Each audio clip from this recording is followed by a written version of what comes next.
Welcome to Shrewsbury Cathedral, where I want to offer today a word of encouragement as we enter a national lockdown and as we begin a winter of many uncertainties. The gospel given for this Sunday reminds us that we must keep the light and witness of our faith alive and burning. And this is the purpose with which we must surely go into this winter. I remember how you have all done this from the beginning of the crisis, the tens of thousands who joined us by live feed here in the cathedral. I think of those who returned to draw close to the Blessed Sacrament when the doors of our churches first reopened this summer, and the great achievement by the generosity of the clergy and many teams of volunteers to enable that great return to the Mass and to the sacraments, which saw our churches filled to their new safety, capacity, and some of the highest standards of COVID security. And so it was all the more bitter for us when we learnt of the ban that would be placed on public worship across the nation. It's troubling when any political authority claims the right to be able to declare public worship as illegal. Because worship is not something which is non-essential in our society, like eating out or going to the cinema. Worship is something which is central to our society and to the life of us all. It's something that we literally put first. It shapes our lives, shapes culture, shapes nations. The Catechism of the Catholic Church reminds us that the worship of the one God is what frees us from turning in on ourselves from the slavery of sin and from the idolatry of the world. So we could say in a few words that without worship everything goes wrong for humanity. And so I want to thank you today for the strong witness that you've shown by writing to members of Parliament across the diocese.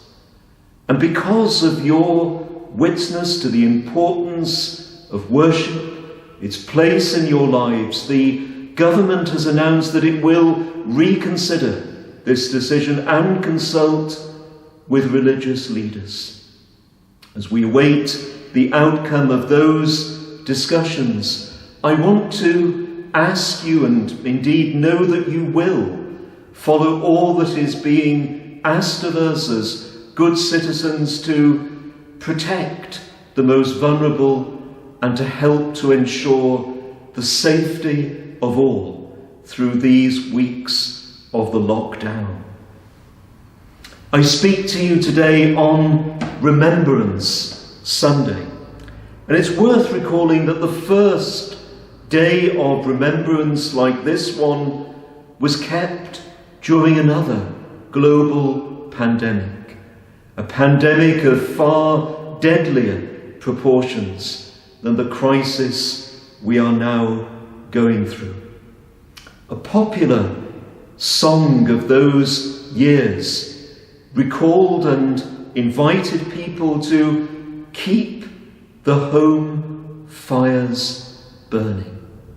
It was a lyric which struck a chord in that generation before us, who awaited the return of so many from the fields of war.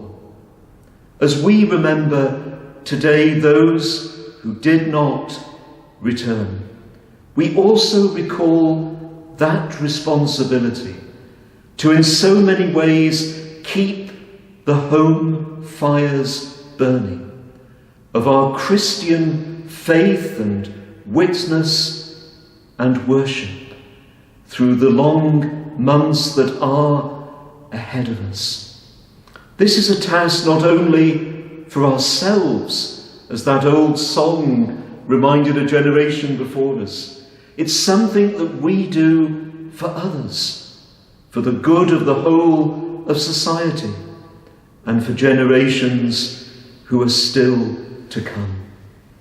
So I want to invite each of you, wherever you are, whatever your circumstances may be, to keep that first priority of prayer every day, from which all of our witness and apostolate will flow, our union with Christ. And happily, during this lockdown, our churches can remain open for private prayer.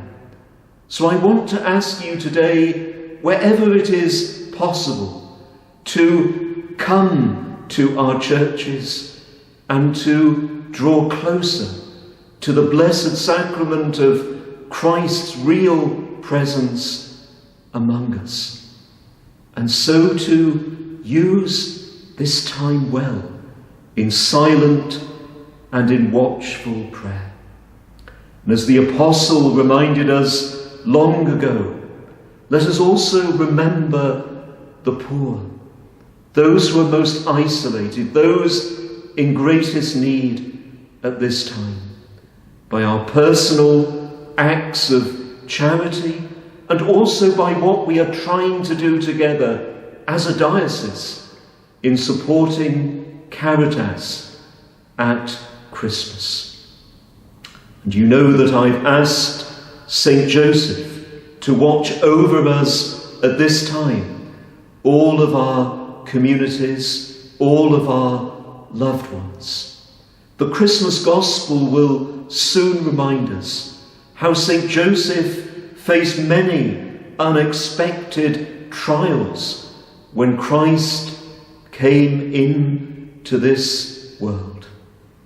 He was able to do this because he kept that silent watchfulness of prayer.